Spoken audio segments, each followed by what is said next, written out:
sur l'actualité politique en Guinée-Conakry en 15 minutes, du sommet à la base, c'est dans votre émission Oroya Politique. Tous les jeudis, retrouvez Sardi Kondi pour un quart d'heure dans nos débats politiques. 17h, 17h15, des personnalités de la classe politique guinéenne ainsi que les cadres du gouvernement actuel vous donneront de mieux apprécier le thermomètre de la politique locale. Oroya Politique, ensemble relevons le défi de la bonne gouvernance. Émission à suivre également sur nos différentes plateformes numériques. Bonsoir aimables téléspectateurs, bienvenue dans votre émission Oroya Politique.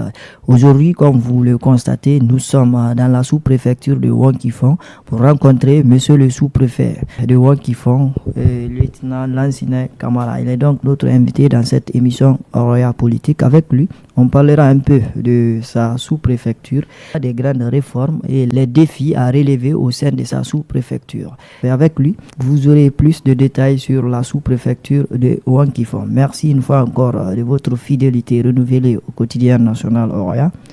Bienvenue dans votre émission Oroya Politique. Oroya Politique, ensemble relevons le défi de la bonne gouvernance. Émission à suivre également sur nos différentes plateformes numériques. Mon lieutenant, bonsoir. Bonsoir, monsieur. Merci de nous avoir reçus chez vous. Pour commencer, faites-nous une brève présentation de la sous-préfecture de Ouankifong. Déjà, je me nomme sous-lieutenant Kamara Lansina, sous-préfet Ouankifong. D'abord, je commence à remercier le président de la République, le général Madi Doumbouya. Je remercie aussi le ministre de l'Administration du territoire et de la décentralisation, général Khalil Condé, idem que le gouverneur de Kindia, le préfet de Koya, qui m'ont bien encadré dans mon service, dans ma fonction. Ce que je peux vous dire par rapport à la réalisation depuis l'arrivée du CNRD en tête de l'État, vraiment, je peux dire que Koya est satisfait à 80%, pourquoi pas Ouankifong, parce que avant de Ouankifong Carrefour au chef-lieu ici, tu pouvais faire quelque chose de 20 minutes. Mais maintenant, là, vous avez vu pratiquement, la route est bien faite. Malgré ce n'est pas goudronné, mais c'est très bien fait. C'est plus qu'un goudron même. Donc, c'est le général qui a fait ça. Et quand tu prends aussi la route nationale de Koya, Fourkaria, Pambalap, mon frère, c'est impeccable. C'est l'arrivée du grand colosse général Madi Doumbouya, grâce à lui. Et encore, l'hôpital qu'on a construit à Ouankifong, précisément à Kakulmaya. Et il y a beaucoup de réalisations. En 2018, vous voyez l'hôpital, le poste qui est là, ça a été brûlé, incendie. Mais Madi Doumbouya, il a renouvelé ça avec tous les équipements. Donc, vraiment, ce que je peux dire, ici à Ouankifong, nous, on peut dire que, alhamdoulilah, Rabbil Alamin, parce que, consciencement, ce monsieur, il a fait le mieux ici. Dans le cadre de la réalisation, vraiment, c'est bien. D'accord. Alors, dites-nous comment se porte Ouankifong. Et c'est pourquoi je vais un peu revenir en arrière. L'élection passée, c'est pourquoi les Ouankifong a voté 99% au GMD.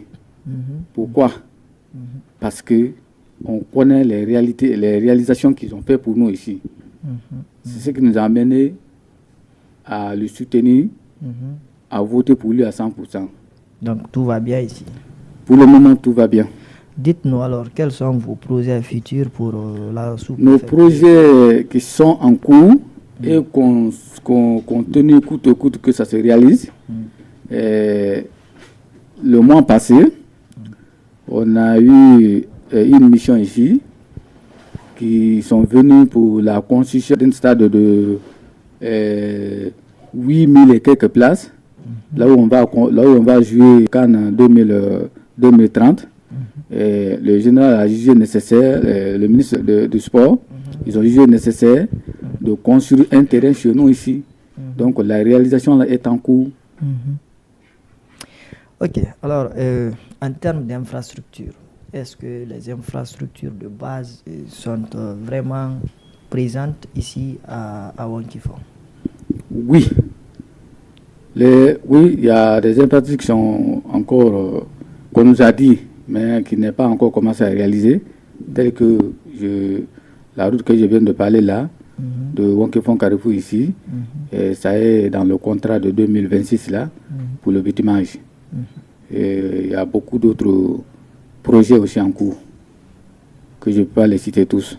Monsieur le sous-préfet, oui. En termes des infrastructures sanitaires et scolaires, est-ce qu'aujourd'hui ça va? Au côté sanitaire, d'abord je commence par ça, c'est bon. Aujourd'hui là, 4 hôpitaux qui sont très bien améliorés au centre ici. Dans la sous-préfecture. Dans la sous-préfecture ici. Et c'est pas fini. Après tout à l'heure, vous allez aussi essayer de visiter derrière mon bureau ici. Il y a la construction d'un hôpital digne de nom. En voyant même le plan, tu constates que vraiment c'est un hôpital qui est très bien. Parce qu'ils sont à 30% de la construction maintenant là. Même la semaine passée, le préfet a fait la visite là-bas.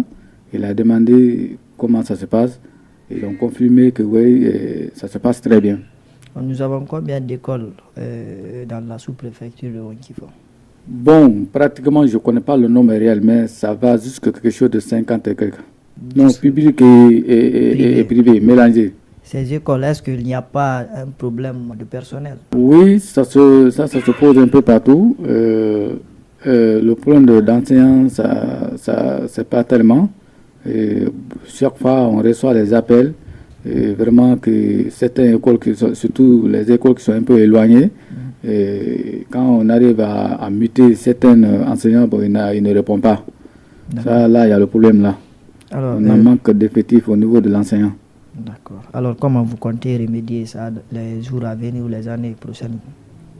Je voudrais, franchement, je lance un appel solennel au gouvernement, surtout le ministre de la fonction publique, qui nous aide au moins à recruter ou à nous envoyer certains jeunes qui peuvent nous aider. Sinon, au niveau de l'enseignement, bon, ça ne va pas de tout. Merci, monsieur le sous-préfet. Si vous avez un message à lancer, allez-y. Le message que je dis, je commence d'abord par moi personnellement, y compris la population de Wonkifong, vraiment de toujours continuer à soutenir le président de la République, le général Mamadi Doumbouya. Parce que il y a un radar qui dit que même si tu n'aimes pas le chien, mais comprenez que son dent est blanche. Même si on ne veut pas le gars là, mais comprenez que c'est un travailleur. Il faut voir, moi, un sous-préfet comme moi, je dis, il faut voir ma voiture. C'est lui qui m'a donné. Dans le temps, les sous-préfets n'avaient même pas le vélo. Mais aujourd'hui, il faut voir, tout est changé. Tout est changé.